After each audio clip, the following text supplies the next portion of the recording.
Guys, आज हम आप लोगों को क्लास 12 के यानी कक्षा 12 के भौतिक विज्ञान के चैप्टर नंबर 1 विद्युत आवेश तथा विद्युत क्षेत्र का लेक्चर नंबर 11 लेकर आया हूं। इससे पहले हम लोग लेक्चर नंबर 10 डिस्कस किए थे।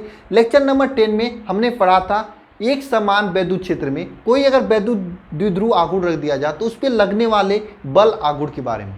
बल आघूर्ण टाउ इज इक्वल टू, मैंने आपके लिए एक फार्मूला भी डेरिवेट किया था, तो जरा कमेंट बॉक्स में कमेंट करके बताना बल आघूर्ण टाउ इज इक्वल टू क्या होता है। क्या होता है सभी लोग कमेंट करके बताना। आप लोग कमेंट किया करो यार, इससे आप लोगों का रिवीजन होगा। साथ में ये भी हमें बताना कि ये P क्रॉस E होता है या फिर E क्रॉस P होता है। मैं यहाँ पर आपको एक ट्रिक भी बताया था इसे याद करने के लिए। जो भी होता है कमेंट बॉक्स में कमेंट करके बताना, ठीक है। तो आज के इस लेक्चर में हम लोग बहुत ही इंपॉर्टेंट चीज़ें डिस्कस करने वाले हैं जो कि आपके ऑब्जेक्टिव क्वेश्चन और न्यूमेरिकल क्वेश्चन के पर्सपेक्टिव से बहुत ही महत्वपूर्ण है। मैं सभी स्टूडेंट जो नए जुड़े हैं उनको मैं बता दूं, अगर आपको क्लास का सीट चाहिए या फिर पीडीएफ चाहिए तो आप मेरे टेलीग्राम चैनल भी जुड़ कर ले सकते हैं। इसी क्लास का ही नहीं, इससे पहले वाले क्लास का भी ले सकते हैं। साथ में आप मेरे टेलीग्राम ग्रुप का भी लिंक है नीचे डिस्क्रिप्शन में, वहाँ से पर जुड़ कर ले सकते हैं। साथ में आप लोग व्हाट्सएप ग्रुप में भी जुड़ जाएंगे, तब पर भी वहाँ पे मैं सबमिट कर देता हूँ। लेकिन आप सभी के लिए बेहतरीन होगा कि आप मेरे अल्फा इंस्टीट्यूट ऐप को डाउनलोड कर लीजिए। वहाँ पर मैं आप सभी के लिए फ्री में, पूरा फ्री में आप सभी के लिए कुलाम बैच लॉन्च किया हूँ। कुलाम बैच में आपको मिलेगा, देखिए जो क्लासेज ये यूट्यूब पे हो रही ये भी क्लासेज वहाँ पर मिलेंगी। साथ में आपको डेली का पीडीएफ वहाँ पे मिल जाएगा। जैसे ही चैप्टर कंप्लीट होगा, ये यूट्यूब पे नहीं कर सकता हूँ मैं, ये एप्लीकेशन पे ही होगा। जैसे ही चैप्टर कंप्लीट होगा वैसे ही मैं आपका असाइनमेंट टेस्ट लूँगा, जैसे आपके बोर्ड एग्जाम में होता है। इससे क्या होगी, आपकी तैयारी और अच्छी होगी, तैयारी का जो लेवल आसमान छुएगा। और इसीलिए मैं एप्लीकेशन बनवाया हूँ ताकि आपकी तैयारी अच्छी हो। और मैं ये कर देता हूँ पूरे यूट्यूब पर, सिंगल इंस्टीट्यूट ऐसा कोई नहीं है जो कि आपको पीडीएफ नोट्स भी दे रहा हो फ्री में, क्लासेज भी दे रहा हो, साथ में टेस्ट भी ले रहा हो। जैसे ही आपका एक चैप्टर कंप्लीट होगा वैसे वहाँ पे टेस्ट लूँगा। जैसे 2-3 चैप्टर कंप्लीट हो जाएगा वैसे मैं सब हर संडे सैटरडे को मैं टेस्ट लेता रहूँगा। मैं आपको सप्ताह में सोमवार से शुक्रवार तक पढ़ाऊँगा। सैटरडे को आपको रिवीजन करना होगा, संडे को आपका टेस्ट होगा। इस तरीके से अगर आप सही तरीके से पढ़ाई कर लिए मेरे साथ जुड़कर, तो मैं आपको ये इंश्योर करना चाहता हूँ कि आपका बोर्ड में एक अच्छा परसेंटेज लाने से आपको कोई नहीं रोक सकता। केवल आपकी मेहनत आपको परसेंटेज दिलाएगी। मेरे तरफ से कोई भी कमी नहीं छोड़ूंगा, एक एक पॉइंट आपको रटा दूंगा, याद दिला दूंगा, ठीक है। परेशान नहीं होना है। लेकिन हाँ, जो टेस्ट वगैरह होगी मेरे द्वारा जो भी कंडक्ट कराऊंगा उसमें आपको पार्टिसिपेट ईमानदारी पूर्वक करना है। अगर चीज़ें नहीं याद है तो उसको पढ़ कर तैयार करके फिर आना है, लेकिन करना है ईमानदारी पूर्वक, ठीक है। तो गाइस चलिए आज का क्लास स्टार्ट करते हैं। आज की क्लास में हम लोग जो पढ़ेंगे, एक समान विद्युत क्षेत्र में कोई वैद्युत द्विध्रुव रखा है तो उस वैद्युत द्विध्रुव को घुमाने में किया गया कार्य के बारे में डिस्कस करेंगे। बहुत ही इंपॉर्टेंट टॉपिक है आपके बोर्ड एग्जाम को लेकर। यह टॉपिक जो है आप सभी के जो डेरिवेशन पूछा जाता है उसमें नहीं पूछा जाता है। इस टॉपिक से आपके एग्जाम में न्यूमेरिकल्स आते हैं और ऑब्जेक्टिव क्वेश्चन बनते हैं। मैंने आपसे बताया था ना, आपको पॉइंट टू पॉइंट बताता है वो चलूंगा। जो पॉइंट्स आपके एग्जाम में पूछे जाएंगे उसको मैं पहले से बता दूंगा कि ये पूछे जाते हैं, और जो नहीं पूछे जाते हैं उसको भी मैं बता दूंगा। लेकिन फिर भी मैं आपको डेरिवेशन आज कराने वाला हूँ, ताकि अगर डेरिवेशन कराऊंगा तो चीज़ें आपको अच्छी समझ में आएंगी। मैं डायरेक्ट फार्मूला लगा कर लिख कर उसका न्यूमेरिकल्स करा सकता था, लेकिन मुझे लगा डेरिवेशन जरूरी है, क्योंकि 1-2 बार डेरिवेशन भी पूछ लिया आपके बोर्ड एग्जाम में। चूँकि समय है आपके पास पर्याप्त, तो सभी चीज़ों को पढ़ते चलिए। अंतिम समय में इसे केवल रिवाइज करना होगा। अगर स्टार्टिंग में पढ़े रहेंगे तो रिवाइज करने में ज़्यादा समय नहीं लगेगा, ठीक है गाइस। तो चलिए क्लास को स्टार्ट करते हैं। 1 मिनट रुकिएगा सभी लोग, 1 मिनट गाइस, बस थोड़ा सा हमें, चलिए हो गया, ठीक है। थोड़ा सा फ़ोन आ रहा था वहाँ पे मोबाइल पे, ठीक है, इसलिए मुझे जाना पड़ा ना। चलिए हेडिंग कर लीजिए सभी लोग, ध्यानपूर्वक समझिएगा। देखिए अगर आपको चीज़ें समझ में आ रही है तो पढ़ाई कीजिए जुड़कर, अच्छी तरीके से आपका कंप्लीट हो जाएगा। हेडिंग कीजिए कि एक समान, 1 मिनट यार, स्याही फेंक रहा है, क्या हो गया। चलिए तो मार्कर स्याही फेंक रहा है, ठीक है। चलिए, एक समान वैद्युत क्षेत्र में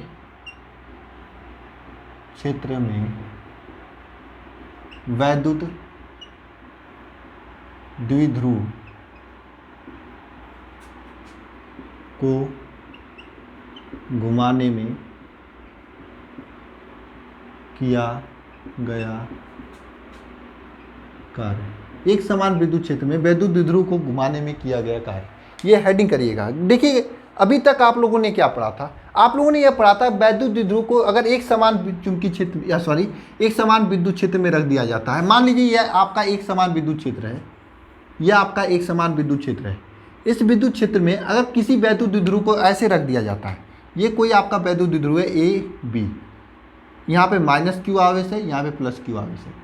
अगर ऐसे रख दिया जाता था तो इस पे एक बल कार्य करता था जो कि इस विद्युत क्षेत्र के दिशा में इसे करने के प्रयत्न करता था। इस पे एक बल आगुण कार्य करता था। बल आगुण क्या था? Tau is equal to P E sine theta, जो कि मैंने स्टार्टिंग में पूछा, या इसे आप लोग लिखते थे tau is equal to P cross ई।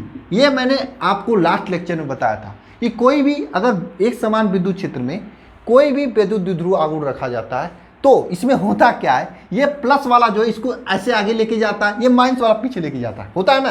देखिए आपके पास अगर दो फ्रेंड बनते हैं, एक फ्रेंड अगर पॉजिटिव दिशा में जाता मतलब पढ़ाई लिखाई अच्छा करता तो आपको उकसाएगा कि आप लोग पढ़ाई कीजिए। वहीं पर कोई दूसरा कमीना फ्रेंड मिल जाए, कमीना फ्रेंड जो कि आपको निगेटिव दिशा में लेके जाता है, पढ़ाई मत करो, इधर जाओ उधर जाओ, गंदी आदत जो कि आपका स्मोकिंग वगैरह की ओर लेके जाता है, तो आपको क्या होता है, एक इधर खींचता है एक इधर खींचता है, आप बीच में पड़े रहते हो।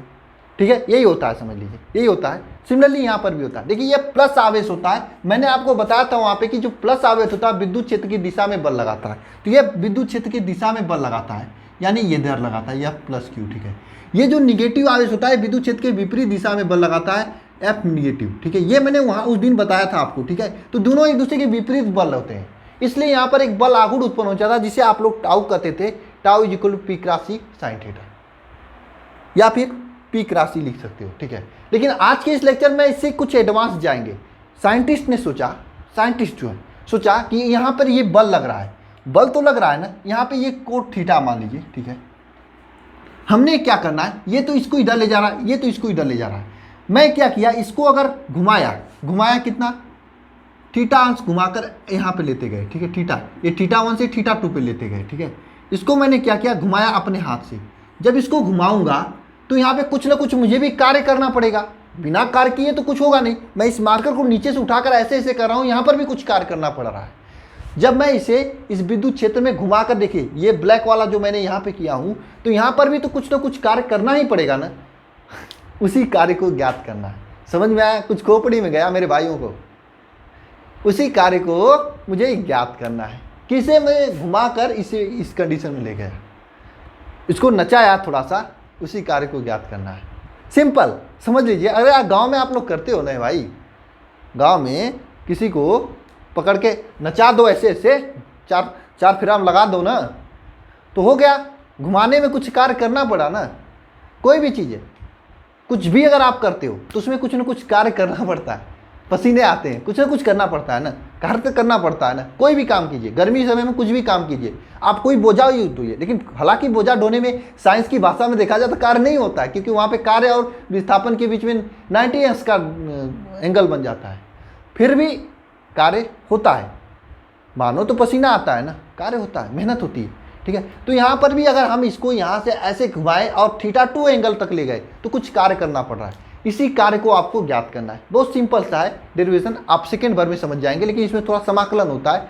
बायोलॉजी वालों को थोड़ा प्रॉब्लम होगी, तो आपको परेशान नहीं होना बायोलॉजी वालों, क्योंकि आपके ज़िंदगी का पहला समाकलन आ रहा है क्लास 12 का। ठीक है, इसके आगे भी समाकलन से आपको मिलेंगी, ऐसी बात नहीं ये पहला ये लास्ट है, इसके आगे आपको काफ़ी समाकलन से मिलेंगी। तो जैसे जैसे समाकलन आएगा वैसे वैसे मैं फार्मूला याद कराते हुए आगे चलता चलूँगा। ठीक है, वैसे ही आपको समझ में आता जाएगा। ठीक है, परेशान नहीं होना। चलिए शुरू करते हैं आज का ये। तो आपको सबसे पहले ये फिगर मैं फिर से बनाता हूँ। ठीक है, थोड़ा सा गंदा हो गया है ना। हमने क्या किया, एक विद्युत क्षेत्र है, यहाँ पे मैं फिगर बनाता हूँ, यहाँ पे। ठीक है, यह आपका विद्युत क्षेत्र है। ठीक है, यह आपका विद्युत क्षेत्र है, ई है, इसका दिशा यही है, यही विद्युत क्षेत्र है। ठीक है, इसमें एक आपका ये रखा गया है, आपका विद्युत द्विध्रुव आघूर्ण ए बी। ठीक है, इसकी लंबाई क्या है 2d है, यहाँ पे -q आवेश रखा गया है, यहाँ पे +q आवेश रखा गया है। ठीक है, इस तरह से कंडीशन है। और ये 37 से θ1 अंश का कोण बना रहा है। 36 से ये θ1 अंश का कोण बना रहा है। ये 36 से कितना अंश का कोण बना रहा है? θ1 अंश का कोण बना रहा है। ठीक है, अब हमने क्या करना है, इसको हल्का से घुमा देना है, θ1 से θ2 तक लेते जाना है। इसको थोड़ा सा डिस्टर्ब करके डैमेज कर देना है। ठीक है, ऐसे कर देना है ना। ठीक है, इस कंडीशन में लेते जाना है, इस वाले ये वाला डॉटेड लाइन का जो दिखाई दे रहा है, इस कंडीशन में लेते जाना है। ये θ2 कोण बना देना है। तो θ1 से θ2 कोण ले जाने में जो कार्य करना पड़ा, इसी कार्य की गणना करनी है। अब बात को समझ में आई आप सभी को? देखिए, तो हम लोग लिखेंगे यहां पर, माना एक विद्युत द्विध्रुव जिसका आघूर्ण क्या है? P है। माना एक विद्युत द्विध्रुव आघूर्ण P है जो एक समान विद्युत क्षेत्र में रखा गया है। जो क्या रखा गया है? एक समान विद्युत क्षेत्र में क्या रखा गया है? एक समान विद्युत क्षेत्र में रखा गया है। ये एक समान विद्युत क्षेत्र है, रखा गया है। ठीक है ना। इस विद्युत क्षेत्र को, इस विद्युत द्विध्रुव को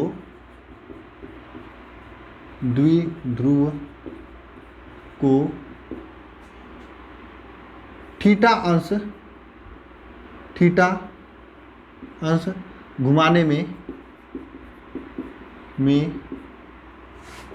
किया गया कार्य की गणना करनी है। देखा, यहाँ पर देखिए सभी लोग, ध्यानपूर्वक समझिए सभी लोग, हमने क्या लिखा है यहाँ पे? सीधी सी बात जो यहाँ पे लिखा है, एक वैद्युत द्विध्रुव है जिसका वैद्युत द्विध्रुव आघूर्ण P है, जो कि एक समान विद्युत क्षेत्र में रखा गया है। अब इसे मुझे कितना अंश घुमाना है? थीटा अंश कोण घुमाना है, थीटा डैश अंश कोण घुमाना है। अब थीटा डैश अंश कोण घुमाने में जो कार्य करना पड़ा, उसी कार्य की गणना करनी है। आप लोग जानते हो जो कार्य होता है W इज इक्वल टू क्या होता है? W इज इक्वल टू कार्य क्या होता है, ये आप लोग जानते हो कि नहीं? कार्य W इज इक्वल टू क्या होता है, मैं यहां पर आपको बता रहा हूं। कार्य W इज इक्वल टू क्या होता है? कमेंट करो सभी लोग। F डॉट dr होता है।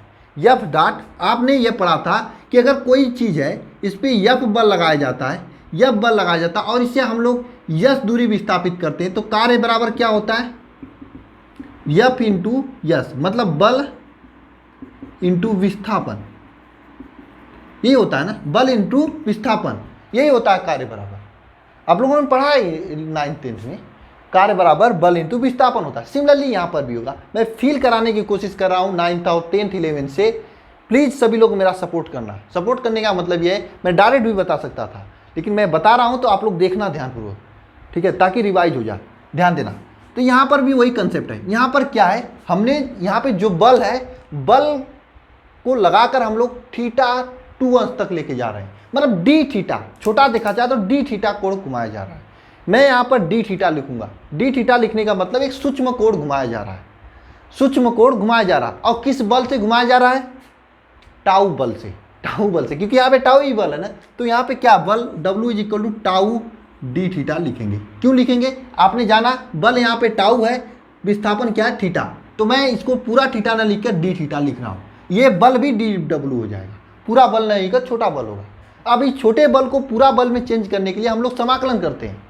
जहाँ पर भी डी लगाओ उसे हटाने के लिए समाकलन ही करते हैं। जहाँ पर भी आपको आगे फिजिक्स में डी लिखा हुआ मिलेगा, आपको इतना समझना, उसे हटाने के लिए समाकलन किया जाता है। ठीक है, इस बात को दिमाग में रखना सभी लोग। आगे देखते हैं, इधर आइए। देखिए, कार्य W इज इक्वल टू क्या? DW is equal to tau d theta. अब इसका हम लोग क्या करेंगे? टाउ इज इक्वल टू आप लोग जानते हो क्या होता है? PE sine theta. ये टाउ इज इक्वल टू होता है, चूंकि यहाँ पे लिखोगे, चूंकि टाउ इज इक्वल टू ये होता है, तो DW is equal to PE sine theta D theta हो जाएगा। हो जाएगा कि नहीं हो जाएगा? अब इस मैंने आपको बताया कि इसको थीटा को, डी थीटा को हटाने के लिए यहाँ पर समाकलन किया जाता है। तो यहाँ पर डी थीटा को हटाने के लिए हमें क्या किया जाता है, यहाँ पे समाकलन किया जाता है। एक चीज़ ध्यान देना, यहाँ पे क्या हुआ, थीटा 1 से थीटा 2 तक ले जा गया है, थीटा 1 से थीटा 2 तक घुमाया गया है, ये थीटा 1 से थीटा 2 तक घुमाया गया है। कोणीय विस्थापन लिख सकते हैं आप लोग, कोणीय विस्थापन क्या है, थीटा 1 से थीटा 2 तक हुआ है, ठीक है, ये कोणीय विस्थापन हुआ है। तो पूर्ण किया गया कार्य, पूर्ण किया गया कार्य क्या होता है, यहाँ पर दोनों पक्षों का समाकलन लेंगे, D W is equal to समाकलन P E sine theta D theta, ये हो जाएगा। अब देखिए समाकलन में क्या होता है, एक चीज़ ध्यान देना बायोलॉजी वाले, सभी बायोलॉजी वाले ध्यान देना मेरे भाई, देखिए आप लोग देश के कर्णधार हो, आप ही लोग डॉक्टर बनते हो, ठीक है, लेकिन क्या होती है आप लोग मैथ का नहीं जानते हो, इसलिए समस्या आती है। तो सभी लोग ध्यान देना, मैं यहाँ पे रटने का ट्रिक बताऊंगा, बाकी ये मैथ वाले तो इसे करके कहीं और ध्यान लगाने लगे होंगे, मुझे मालूम है, ठीक है। आप लोग ध्यान देना, यहाँ पर क्या है, देखिए इस P को बाहर निकाल रहे हैं हम लोग, P को बाहर निकाल रहे हैं। P क्यों बाहर निकलता है, क्योंकि ये कांस्टेंट है, नियत है, P को बाहर निकाले, समाकलन साइन थीटा डी थीटा लिखिए, ठीक है। यहाँ पर देखिए, ये देखिए जहाँ भी समाकलन होगा उसके आगे D होगा, तो ये समाकलन D को कंप्लीट कर देता है, खत्म कर देता है, तो यहाँ पर आपका W हो जाएगा, ठीक है, यहाँ पर क्या हो जाएगा, W हो जाएगा, यहाँ पे आपका डी थीटा, ठीक है। अब देखिए यहाँ से ये जो विस्थापन होता है थीटा 1 से थीटा 2 हो रहा है, तो यहाँ पर आप लिखोगे विस्थापन के अनुसार, यहाँ पे लिखोगे थीटा 1 से थीटा 2 तक। अब देखिए मैं आपको एक सूत्र बता रहा हूँ, वैसे साइंस वालों को तो, मैथ वालों को तो ये फार्मूला आता ही होगा, दिक्कत बायोलॉजी वालों को होगा। फार्मूला क्या बता रहा हूँ, समाकलन साइन थीटा और समाकलन कास थीटा। देखिए समाकलन साइन थीटा का वैल्यू होता है माइनस कास थीटा, ठीक है, लेकिन समाकलन कास थीटा का वैल्यू होता है साइन थीटा, इतना वैल्यू याद रखना, ठीक है। ये दो फार्मूला आज याद कीजिए आप लोग, जैसे जैसे आगे जरूरत पड़ेगा फार्मूला आपको मैं याद कराता चलूँगा, परेशान होने की ज़रूरत नहीं है, परेशान होने की ज़रूरत नहीं है, ठीक है। आइए आगे देखते हैं, ये फार्मूला लिख लीजिएगा आपको मैं, तो देखिए यहाँ से ध्यानपूर्वक एक बार समाकलन का फिर से फार्मूला हम लोग रिवाइज करते हैं। साइन थीटा का क्या होता है, माइनस कास थीटा, और कास थीटा का क्या होता है, साइन थीटा। इस बात को ध्यान रखना, साइन थीटा क्या होता है, माइनस कास थीटा, और कास थीटा का क्या होता है, साइन थीटा। इसको याद रखना, आगे काम देगा, ठीक है। यहाँ पर आइए देखिए, यहाँ पर क्या है, साइन थीटा डी थीटा है, साइन थीटा डी थीटा है, साइन थीटा डी थीटा है, साइन थीटा डी थीटा है, यहाँ पे डी थीटा भी लिख सकते हो, ठीक है, कोई दिक्कत नहीं। साइन थीटा डी थीटा, जिसका समाकलन क्या होता है, कास थीटा, तो हम लोग यहाँ पे लिखेंगे W is equal to PE, कोष्टक में लिखेंगे कास थीटा, वो भी माइनस कास थीटा, और ऊपर क्या होगा, थीटा 1 से थीटा 2 तक, थीटा 1 से थीटा 2 तक। अब देखिए जो ऊपर होता है उसको पहले लिखते हैं, फिर बीच में माइनस का चिन्ह देते हैं, फिर बाद वाला लिखते हैं, तो ये माइनस हम लोग बाहर निकाल देते हैं common, W is equal to minus P, यहाँ पे कास थीटा, यहाँ पे थीटा 1 से थीटा 2 ये लिखेंगे। अब ये देखिए कास थीटा है, थीटा यहाँ पे लिखते हैं। समाकलन नहीं समझ में आ रही है बायोलॉजी वालों, परेशान मत होना, समझ में आ जाएगा। पहला ये डेरिवेशन है, ये अंतिम डेरिवेशन नहीं, पहला डेरिवेशन है। अभी तो गंगा में कूदे हो आप लोग डुबकी लगाने के लिए, अभी गंगा में नहान करने के लिए आप सभी लोग डुबकी लगाए हो, समझे, परेशान नहीं होना है, समाकलन आएगा। देखिए यहाँ पे P, ऊपर वाले को पहले लिखते हैं cos theta minus cos theta 2 minus cos theta 1, इस तरह से लिखते हैं। अब देखिए ये माइनस है, तो आपको मालूम है कहीं पर भी माइनस से गुणा होता तो प्लस हो जाता है। देखिए यहाँ पे माइनस कास थीटा 1 है ना, ये प्लस हो जाएगा, लेकिन ये प्लस कास थीटा 2 है, ये माइनस हो जाएगा। इसको लिख सकते हैं W is equal to P cos theta 1 plus cos theta minus cos theta 2, cos theta 2। ये आपका किया गया कार्य निकल कर आया, ये आपका किया गया कार्य निकल कर आया है। ये क्या निकल कर आया, किया गया कार्य निकल कर आया, यानी इसे थीटा अंश घुमाने में ये कार्य करनी पड़ती है, cos theta 1 minus cos theta 2, ये कार्य करना पड़ता है इसे थीटा अंश घुमाने में, ठीक है। इसको हम रब कर रहे हैं, एक दो स्थिति है, कंडीशंस है, उसको हम लोग देखेंगे। ठीक है। ये देखिए आपके कॉम्पिटिटिव एग्जाम के लिए भी इम्पॉर्टेंट है, आपके न्यूमेरिकल्स के लिए भी इम्पॉर्टेंट है, इसलिए इसे आपको पढ़ना ही चाहिए। अब देखिए क्या होता है, आइए इधर ध्यानपूर्वक देखिए। एक विशेष स्थिति लेते हैं, इस θ1 को 0 मानते हैं, θ1 को 0 मानते हैं। आपको मैंने बताया था कल कि साइन थीटा 0 होता है तो कौन सी स्थिति होती है, साम्यावस्था की स्थिति होती है। तो हम अगर लिखेंगे यहाँ पर द्विध्रुव को अस्थायी साम्यावस्था, मतलब θ1 = 0 से θ2 = थीटा अंश विस्थापित करने में, यानी साम्यावस्था का मतलब इस तरह से है, इस तरह से है, मतलब एकदम क्लिक है, ये θ1 0 है से θ2 यहाँ तक क्लिक करने में कितना किया गया कार्य होता है। मतलब स्थिति नंबर 1 है कि θ1 = 0, मतलब साम्यावस्था से θ θ2 = थीटा कोण घुमाने में किया गया कार्य, घुमाने में किया गया कार्य क्या होता है। आइए देखिए W = क्या हो जाएगा कि घुमाने में किया गया कार्य P cos θ1 के स्थान पर 0 माइनस cos थीटा, ठीक है। W = P1 minus cos theta, ये होता है 1 माइनस cos थीटा, ये होता है इसका किसी को साम्यावस्था से घुमाने में किया गया कार्य। मतलब अगर इस तरह से है वैद्युत द्विध्रुव, इसको ऐसे घुमाना है तो किया गया कार्य आपका 1 माइनस cos थीटा होगा, ठीक है। एक विशेष कंडीशन है, इसको मान लीजिए हमें घुमाकर ऐसे यहाँ से ऐसे कर दिए 90 अंश कर दिए तो क्या होगा, 90 अंश कर दिए तो क्या होगा, कितना कार्य करना पड़ेगा, ये कंडीशन है। तो अगर आपको 90 अंश कर दिए, कंडीशन नंबर 2, अगर θ = 0 से θ1 = 0 से θ2 = 90 डिग्री लेते गए तो क्या होगा, बात समझ में आई। पहले ये तो ऐसे था, यानी θ1 = 0 था, इसको हमने घुमाकर 90 अंश लेते गए इतना, तो किया गया कार्य क्या होगा। आइए देखते हैं W = क्या हो जाएगा P1 माइनस cos 90। अब cos 90 का वैल्यू क्या होता है, 0 होता है, P हो जाएगा। यह आपका किया गया कार्य होगा कब, θ 0 से लेकर 90 तक ले जाएंगे। अब आपको कमेंट बॉक्स में कमेंट करना है थर्ड वाला कंडीशन खुद से करके, अगर θ = 0 से θ1 = 0 से θ2 = 180 तक लेकर जाया जाए तो क्या होगा, कितना कार्य करना पड़ेगा, कितना कार्य करना पड़ेगा। मैं बता देता हूं क्योंकि ये कंडीशन इंपॉर्टेंट है।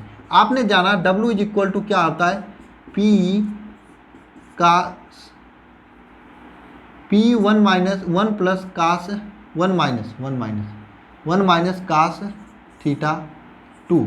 θ1 में 0 रखा तो 1 आ जाएगा, अब θ2 में 180 रखते हैं, W = क्या हो जाएगा P1 माइनस cos 180, ठीक है। 180 का वैल्यू -1 होता है, W = क्या हो जाएगा P1 माइनस -1, ठीक है, ये हो जाएगा। अब W = क्या हो जाएगा P1 + 2, क्योंकि माइनस माइनस से गुणा होगा 2, 1 + 1 हो जाएगा, जिसे आप लोग 2P करते हो, = W, जो कि एकदम अधिकतम मान है। ये क्या अधिकतम मान है। अब देखिए ये रटने वाली चीज नहीं है, जरा सोचिए जरा, अगर ऐसे है, इसको घुमाकर मैंने ऐसे कर दिया, मतलब इसको इधर से घुमाकर पूरा 180 तक डिग्री घुमा दिया, मतलब पहले ऐसे था, इसको घुमाकर ऐसे कर दिया, वो भी विद्युत क्षेत्र के विपरीत दिशा में, तो जो कार्य करना पड़ेगा, सबसे अधिक कार्य करना पड़ेगा ना, एक चक्कर घुमाना पड़ रहा है। मैं बता रहा हूँ, किसी को पकड़कर आप लोग ऐसे घुमाकर ऐसे ले आए, अगर यहाँ पे लेके आइबा ना तो यहाँ पे कम बल लगे, यहाँ पे कम बल लगे, आधा बल लगे, और इसी को तेज तक घुमा दिया आपने, यहाँ तक लेते आए तो ज़्यादा बल लगेगा। ये कंसेप्ट है। तो ये कंसेप्ट है आपका किसी भी वैद्युत द्विध्रुव को घुमाने में किया गया कार्य से संबंधित, ठीक है। तो ये आज के लेक्चर में बस इतना ही। कल के लेक्चर में हम लोग देखिए इसका न्यूमेरिकल भी मुझे कराना है, ठीक है, न्यूमेरिकल कराऊंगा, लेकिन अभी गॉस का प्रमेय वगैरह बचा है तो उसको भी करा लें, फिर न्यूमेरिकल कराऊंगा, ठीक है। तो चैप्टर 1 कंप्लीट करके न्यूमेरिकल क्लास ले लेंगे, ठीक है। PDF सीट आपको मिल जाएगा, टेलीग्राम ग्रुप चैनल हर जगह मिल जाएगा, लेकिन आप सभी लोग एप्लीकेशन को डाउनलोड करके कुलाम बैच ज्वाइन हो जाइए।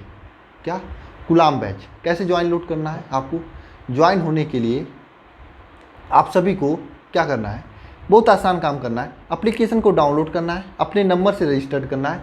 रजिस्टर्ड करने के पश्चात उसमें आपको डाल देना है, बैचेज में जाना है। बैचेज में डालकर आपको गुलाम बैच का जो बैच कोड है, देखिए ये बैच कोड है ALPHY alpha PH alpha 22PHY, ये गुलाम बैच का बैच कोड है। तो इस बैच कोड को डालोगे तो मेरे यहाँ रिक्वेस्ट आ जाएगी, उस रिक्वेस्ट में आप लोग जाकर जुड़ देना। कोई प्रॉब्लम आती है तो मेरा व्हाट्सएप नंबर है 930 577 1375, 930 577 1375, ये व्हाट्सएप नंबर है। इस व्हाट्सएप नंबर पर आप लोग संपर्क कर लीजिए, कोई ना कोई मिलेगा आपको बता देगा कैसे ज्वाइन होना है। या फिर टेलीग्राम पर कर देना, ये टेलीग्राम पर भी नंबर है, वहाँ पे मैं मिलूँगा, आपको बता दूंगा। कोई प्रॉब्लम होती है, कोई क्वेश्चन वगैरह नहीं आता है, हमसे बातें करना चाहते हो तो नाइट में 9 बजे के बाद या फिर जब भी आपको समय मिले आप मुझसे पूछ लेना, सर मैं आपसे बात करना चाहता हूँ, मैं बता दूंगा कब आपको कॉल करना है। कॉल करके आप लोग अपने डाउट्स को क्लियर कर सकते हो। जुड़ कर पढ़िए, मेहनत कीजिए, मेहनत का फल जरूर मीठा होगा, जरूर आप लोग सक्सेस होंगे। Thank you.